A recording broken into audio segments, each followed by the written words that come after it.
하나님께서 오늘 우리에게 주시는 말씀은 사도행전 16장 1절부터 10절의 말씀입니다. 신약 214면에 있는 사도행전 16장 1절부터 10절의 말씀입니다. 저 한 절, 여러분 한 절, 마지막 절 함께 읽도록 하겠습니다.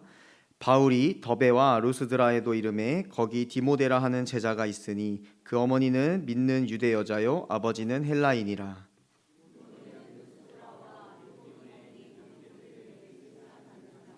바울이 그를 데리고 떠나고자 할새 그 지역에 있는 유대인으로 말미암아 그를 데려다가 할례를 행하니 이는 그 사람들이 그의 아버지는 헬라인인 줄 다 알미러라.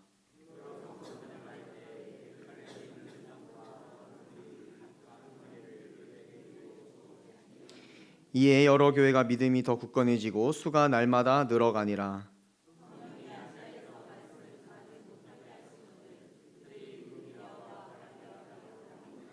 무시아 앞에 이르러 비두니아로 가고자 했으되 예수의 영이 허락하지 아니하시는지라. 밤에 환상이 바울에게 보이니 마게도냐 사람 하나가 서서 그에게 청하여 이르되 마게도냐로 건너와서 우리를 도우라 하거늘. 바울이 그 환상을 보았을 때 우리가 곧 마게도냐로 떠나기를 힘쓰니 이는 하나님이 저 사람들에게 복음을 전하라고 우리를 부르신 줄로 인정함이러라. 아멘. 우리 옆에 있는 분들한테 인사해 볼까요? 감기 조심하세요. 네. 예. 설교를 준비하면서 딱 1년 전 이맘 10월 달 마지막 주 정도에 제가 낯선 세상 개혁하는 교회라는 제목으로 설교를 했었더라고요. 기억 못 하시겠지만 세상이 낯설게 변해가고 있다. 그러면서 우리 교회는 그 세상 가운데 어떻게 우리 교회가 개혁될 것인가 그런 이야기를 했었습니다. 그러면서 사도행전 15장의 이야기를 함께 나눴었는데요. 사도행전의 이야기를 쭉 보면 제가 조금 전부터 설명을 해드리면 성령님이 오셨습니다. 성령님이 오시고 그 다음에 스데반 집사님을 뽑죠. 스데반 집사님 뽑았는데 스데반 집사님 얼마 안 가셔서 돌아가십니다. 죽으시고 스데반이 죽고 핍박이 점점 심해집니다. 그래서 뿔뿔이 흩어지죠. 그래서 그 뿔뿔이 흩어진 사람들이 어디까지 가느냐? 사마리아까지 갑니다. 그래서 복음이 사마리아로 뻗어나가는 우연한 계기가 됩니다. 복음이 여러 군데로 뻗어나가고 그러면서 유대인 말고 이방인들이 교회에 많아지기 시작합니다. 헬라인들이죠. 쉽게 말하면 할례를 받은 유대인들과 할례를 받지 않은 이방인들이 교회에 같이 섞여서 많이 모이게 된 것이죠. 그래서 그들 사이에서 논쟁이 일기 시작합니다. 할례 무조건 받아야 돼. 할례 무조건 받아야 돼 라고 주장하는 유대인들과 그런 건 듣도 보도 못했던 이방인들, 예수님밖에 모르던 이방인들이 진짜 이거 해야 되는 거야? 안 하고 싶은데? 이거 진짜 해야 돼? 이러면서 이제 논쟁이 시작되는 거죠. 그래서 할례를 해야 된다 파와 안 할 거다 라는 파. 그래서 이제 교회 내에서 분쟁이 일기 시작하는 거죠. 그런 와중에 바울이 1차 전도 여행을 떠나는 거고요. 그리고 전도 여행 다녀왔는데 이 할례 논쟁이 꽤나 심각했던 거예요. 그래서 예루살렘의 장로들과 높은 사람들이 예루살렘에 모여서 회의를 합니다. 그 회의에 대한 내용을 제가 작년에 이 자리에서 나눴는데요. 할례를 안 해도 된다라는 결론에 도달합니다. 그래서 2000년 전에 할례를 안 받아도 괜찮다라는 결론을 냈다라는 거에 우린 참 놀랍다 이런 이야기를 했었습니다. 예루살렘 회의의 결론이 할례하지 않아도 된다였습니다. 사도행전 15장 9절에서 11절의 말씀을 읽어드리겠습니다. 믿음으로 그들의 마음을 깨끗이 하사 그들이나 우리나 차별하지 아니하셨느니라. 그런데 지금 너희가 어찌하여 하나님을 시험하여 우리 조상과 우리도 능히 매지 못하던 멍에를 제자들의 목에 두려느냐. 그러나 우리는 그들이 우리와 동일하게 주 예수의 은혜로 구원받는 줄을 믿노라 하니라. 할례를 받아야 구원받는 게 아니라 주 예수의 은혜로 구원받는다라는 것을 우리는 믿는다라는 결론에 도달하는 거죠. 이 시점이요, 바울이 1차 전도 여행을 다녀온 이후의 시점입니다. 자, 그리고 이 내용을 가지고 바울이 1차 전도 여행을 갔던 곳들을 다시 한번 가면서 할례 안 받아도 된대 라는 이 기쁜 소식을 전하고자 2차 전도 여행을 출발합니다. 그래서 사진을 하나 올려드리면 이건 이제 2차 전도 여행 지도고요. 1차 전도 여행은 다음 장 한번 넘겨주시면 제가 간단하게 그려놨는데 저 빨간색 선의 순서대로 약간 C자형 모양으로 1차 전도 여행을 떠났었습니다. 그래서 바울이 저 C자형으로 1차 전도 여행 갔던 곳으로 순서대로 다시 가려고 출발하는데 어떤 문제가 있냐면 1차 전도 여행 때 사건이 하나 있었거든요. 뭐냐면 마가 요한이랑 중간에 같이 가다가 마가 요한이 힘들어서 도망가는 일이 생깁니다. 아마도 그때 이후로 성경에 자세히 적혀 있지 않지만 바울은 꽤나 좀 섭섭했던 것 같아요. 왜냐하면 안 그래도 1차 전도여행 쉽지 않은 여행이었는데 자기 힘들다고 도망간 사람이니까 나름대로 자기 선에서는 아웃이었던 것 같습니다. 그런데 2차 전도여행 때 바나바가 마가 요한도 다시 데려가자 라는 말에 바울은 절대 그럴 수 없다, 나는 가지 않겠다 해서 심히 다툽니다. 그래서 바나바와 마가 요한은 1차 전도여행을 갔던 저 C자형 커브 순서대로 출발을 하고요. 바울은 난 너네랑 안 갈 거야, 그럼 난 반대로 갈 거야 해서 더베와 루스드라부터 가는 거예요. 1차 전도여행의 거의 끝부분부터 다시 출발을 하는 거죠. 그래서 이제 그게 바로 오늘 16장 1절로 시작이 되는 겁니다. 오늘 16장 1절입니다. 바울이 더베와 루스드라에도 이름에 거기 디모데라 하는 제자가 있으니 그 어머니는 믿는 유대 여자요 아버지는 헬라인이라. 디모데는 루스드라와 이고니온에 있는 형제들에게 칭찬받는 자다. 여기서 디모데라는 사람을 만나는데요. 디모데가 어머니는 믿는 유대 여자고 아버지는 헬라인이라고 소개합니다. 여러분, 이렇게 소개하는 이유는 아버지가 헬라인이라는 것은 디모데가 할례를 받았다는 겁니까? 안 받았다는 겁니까?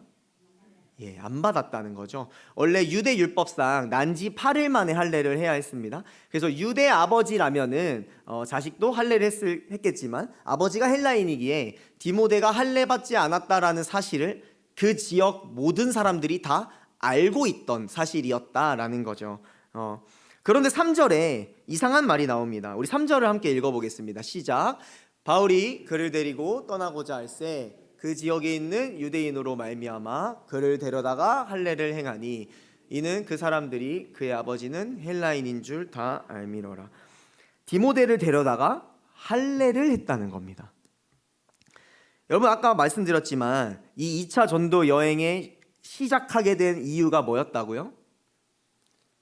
예루살렘 회의에서 할례 받지 않아도 된다라고 했던 이 결론을 다시 알려주고자 출발한 거예요. 그런데 2차 전도여행 가서 첫 번째 지역에서 만난 디모데라는 제자에게 바울은 할례를 행합니다. 좀 아이러니하지 않습니까? 왜 그랬을까요? 안 해도 된다고 했으면서 사실 바울 자신도 할례를 한 사람이고 제자도 할례를 행합니다. 왜 그랬을까요? 이게 참 어려운 문제죠. 여러분, 바울의 기조는 고린도전서를 보면 확실하게 나오는데요. 무엇이 됐건 어떤 일로 인해서 논란이 되거나 누군가 형제의 마음을 상하게 한다면 그 일 자체를 하지 않겠다라는 기조를 바울은 가지고 있습니다. 고린도전서에 보면 대표적으로 우상에게 바친 제사의 음식을 먹어도 되는가라는 논쟁의 문제에 대해서 바울이 하는 이야기가 나옵니다. 거기서 바울은 뭐라고 말하냐면 어차피 우상은 사실 가짜다, 진짜 신이 아니다, 가짜에게 바쳐진 것이고 음식 자체가 악하거나 선하지 않다, 의미 없다. 그래서 우상에게 바친 음식 먹는 것이 전혀 문제되지 않는다. 그것이 나를 악하게 만들지 않는다. 그러나 내가 이것을 먹는 것을 보고 누군가 실족한다면 나는 평생 고기를 먹지 않겠다라고 말하는 게 바울의 기조입니다. 이거를 우리 고린도전서 8장의 내용을 제가 3번역으로 가져왔는데 한번 읽어드리겠습니다. 그러나 여러분에게 있는 이 자유가 약한 사람들에게 걸림돌이 되지 않도록 조심하십시오. 지식이 있는 당신이 우상의 신당에 앉아서 먹고 있는 것을 어떤 사람이 보면 그가 약한 사람일지라도 그 양심에 용기가 생겨서 우상에게 바친 고기를 먹게 되지 않겠습니까? 그러면 그 약한 사람은 당신의 지식 때문에 망하는 것입니다. 그리스도께서는 그 약한 신도를 위하여 죽으셨습니다. 이렇게 말합니다. 그리고 나서 13절에 이렇게까지 얘기합니다. 우리 함께 읽습니다. 그러므로 음식이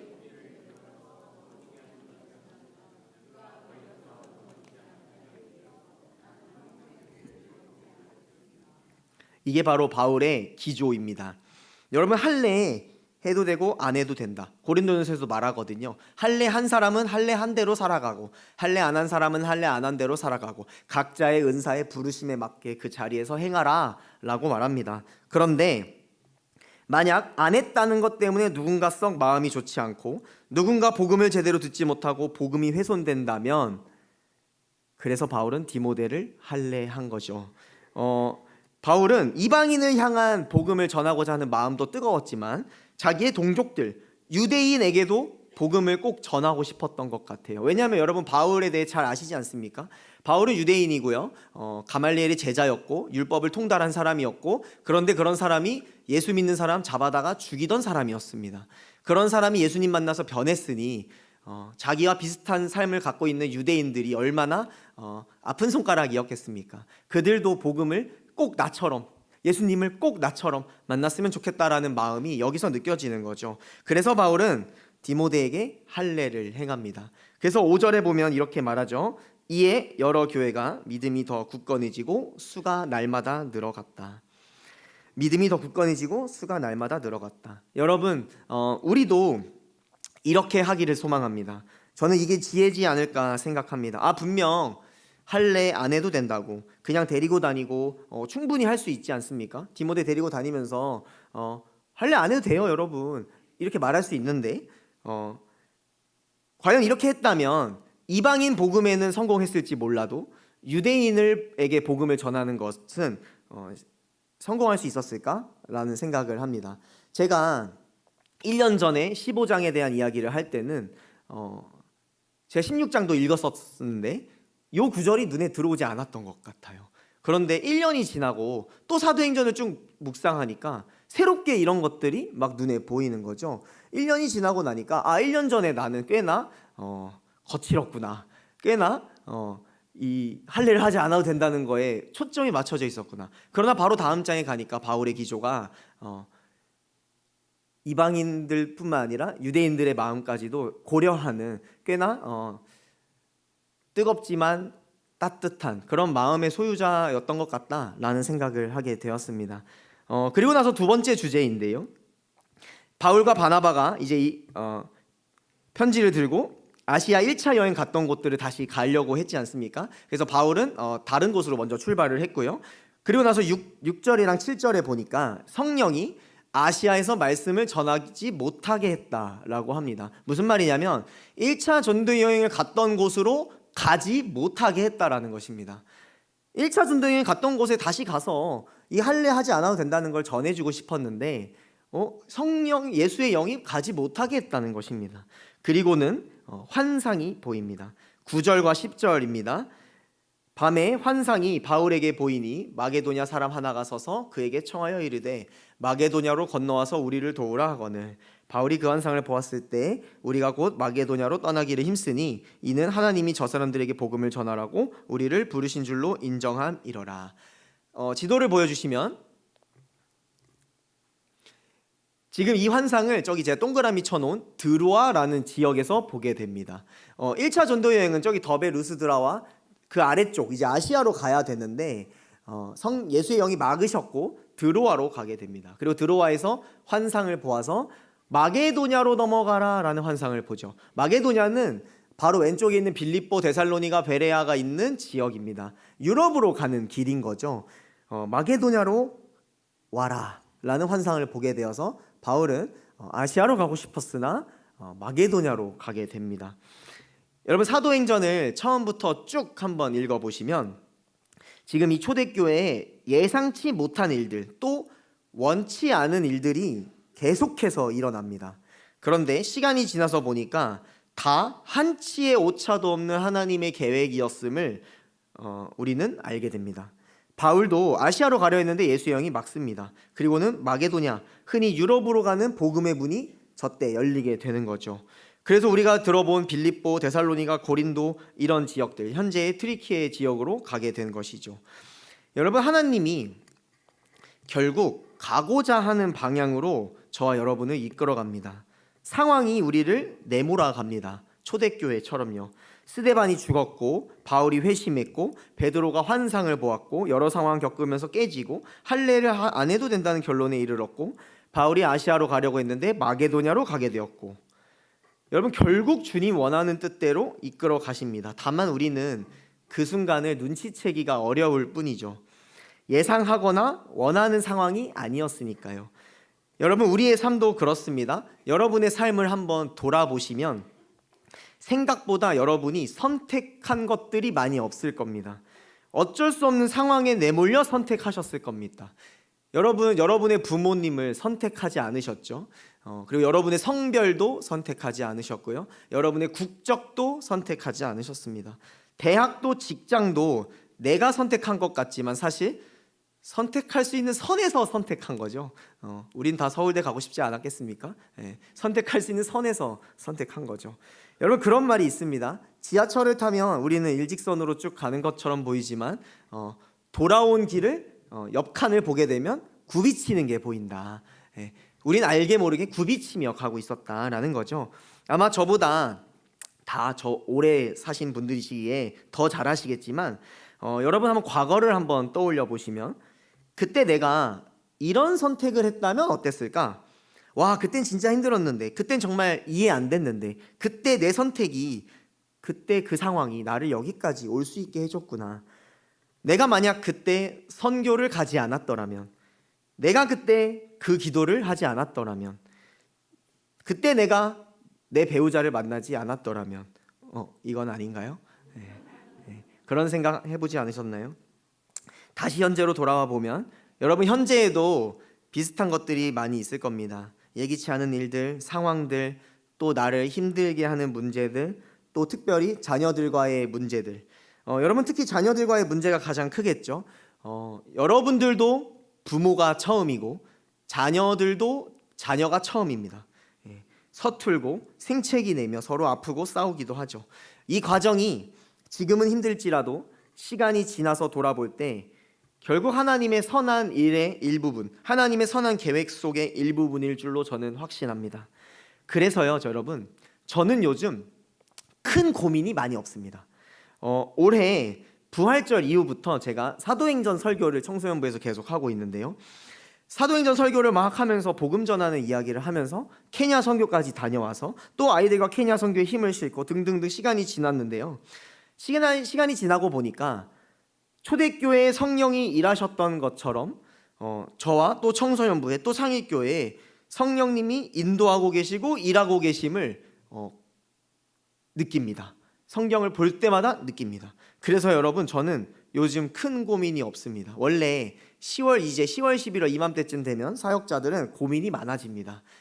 사역지를 옮겨야 되나 말아야 되나, 어떤 교회를 가야 되냐 말아야 되냐, 어떤 목회를 해야 되냐, 어떤 사람을 만나야 되냐, 어떤 공부를 더 해야 되냐, 한국 교회는 뭐 점점 어려워지는데 목회자는 점점 줄고 설 자리는 없어지는데, 막 이런 수없는 고민과 걱정과 불안들을 하게 되는데요.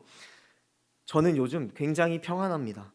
지나온 길을 보니 굽이치긴 했지만 안전했고 가파르긴 했지만 포기하지 않았습니다. 지칠 때도 있었지만 결국 일어섰습니다. 성령의 인도하심 덕분이었습니다. 그래서 이런 것들이 쌓이고 계속 경험하니 더 이상 현재와 미래가 걱정되지 않는 겁니다. 전에 계속 그래 왔기 때문에 앞으로도 그럴 게 너무 확신하기 때문이죠. 이런 경험과 데이터가 쌓일수록 그리스도인들은 자유를 누리고 평안을 누립니다. 주 안에서 내 영혼 안전함을 느낍니다. 그래서 아마 먼 훗날 시간이 지나 많은 어르신들께서 또 신앙의 선조들께서 이렇게 고백하는지도 모르겠습니다. 내 평생 제일 잘한 일, 예수를 믿은 것이라. 여러분 특별히 오늘은 추수감사절입니다. 한 해를 돌아보며 감사하고 하나님의 은혜를 기억하는 날입니다. 여러분 한 해를 또 과거를 돌아보면 여러분의 인생에 하나님이 인도하지 않은 적이 단 한 번도 없을 것이라 저는 확신합니다. 여러분 그 인도하심에 계속해서 이끌려 가시겠습니까? 여러분 바울은 하나님의 이끌림에 마게도냐로 넘어갔죠.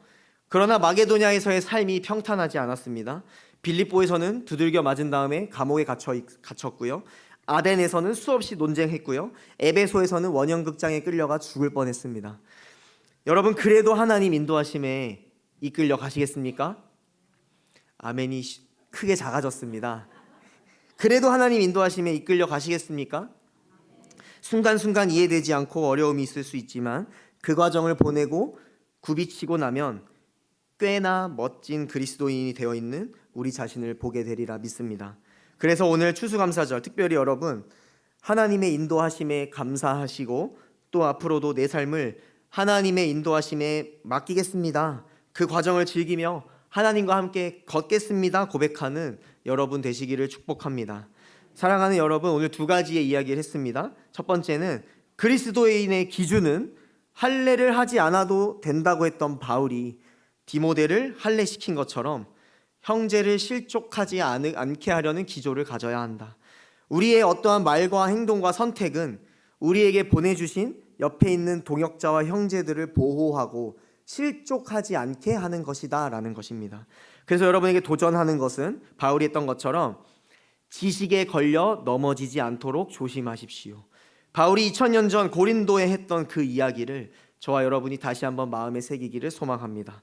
두 번째는 초대교회처럼, 고린도 교회처럼, 성경에 나오는 많은 교회들처럼 현 시대에도 우리 교회 속에 또 우리 삶 속에 많은 비슷한 문제들과 다툼들이 있습니다. 그러나 그 모든 과정을 여러분 즐기십시오. 성령의 인도하심 속에 있는 것들이기 때문입니다. 그래서 첫 번째 결론에 다시 도달합니다. 결국 수많은 이념과 생각 차이로 우리가 다투고 싸울지라도 성령이 굽이치며 인도해 가시는 과정 중 하나이니 우리가 할 일은 형제를 실족하게 하지 않으며 서로 사랑하는 것일 것입니다. 그게 첫사랑을 잃어버리지 말라는 에베소 교회에 했던 조언일 것이며 형제를 실족하지 말게 하라는 조언을 했던 고린도 교회에 했던 그 조언일 것입니다. 그래서 그렇게 더 아름답고 성숙해져가는 저와 여러분, 그리고 특별히 우리 상일교회가 되어가기를 간절히 소망합니다. 기도하겠습니다. 하나님, 우리가 인생을 살아가며 지식만 높아져 그 지식에 걸려 넘어지지 않도록 도와주십시오. 먼저 사랑으로 나 자신을 채우고 이웃을 사랑하며 형제를, 동역자를 실족하는 일 없도록 하여 주옵소서. 혹여나 나로 인해 또 나의 어떤 말과 행동으로 인해 누군가 실족했다면 사과하게 하시고 용서하게 하시고 깨어진 관계가 다시 십자가의 회복처럼 회복되기를 기도합니다. 하나님, 우리의 인생이 굽이치며 이해되지 않는 일투성이일지 몰라도 지나온 길을 보면 성령님의 인도하심이 아니었던 것 하나도 없음을 고백합니다. 이때까지 인도하셨던 것처럼 지금도 앞으로도 우리의 삶을 또 우리 교회를 성령의 인도하심 속에 안전하고 평안하게 걸어가게 하여 주옵소서. 예수님의 이름으로 기도합니다. 아멘. 우리 함께 주님